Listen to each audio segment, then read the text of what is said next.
О, вот это тоже, кстати, сегодня недавно была прислана. Да? Так, с самого утра сотрудники сотовой компании Amobile перебирают все эскизы скульптуры Aqua. Первый этап завершен, а это значит, пора выбирать проекты, которые перейдут во второй тур. Кстати, он начнется 18 мая.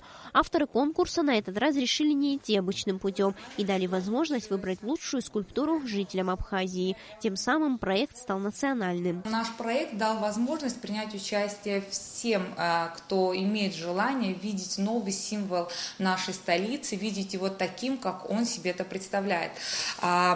Мы сделали все для того, чтобы максимально упростить условия. Это первый проект, в котором общество принимает решения и принимает участие в процессе реализации. 40 работ в течение месяца прислали участники конкурса, среди которых люди творчества и даже школьники. Сами работы выполнены в разных стилях, есть как написанные от руки, так и выполненные в специальных программах. Организаторы признаются, некоторые скульптуры уже успели стать любимыми. Но самое главное, говорят сотрудники компании Amobile, проект будет на абхазском языке. Главным условием нашего конкурса являлось то, что скульптура должна быть на абхазском языке.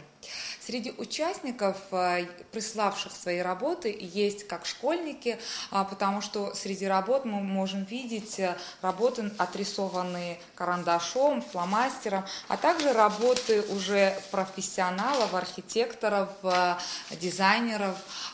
Все эти работы будут выставлены на специально созданный сайт, где каждый из вас сможет принять участие в нашем проекте, проголосовать за ту работу, которая больше всего им понравилась. Во втором туре пользователи интернета смогут проголосовать за понравившуюся им скульптуру. 3 работы, набравшие наибольшее количество голосов, перейдут в следующий этап.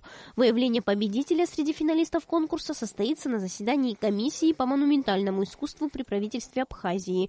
И уже совсем скоро жители и гости Абхазии смогут увидеть скульптуру Aqua своими глазами. Сария Смыр, Беслан Джинджолия, Абхазское телевидение.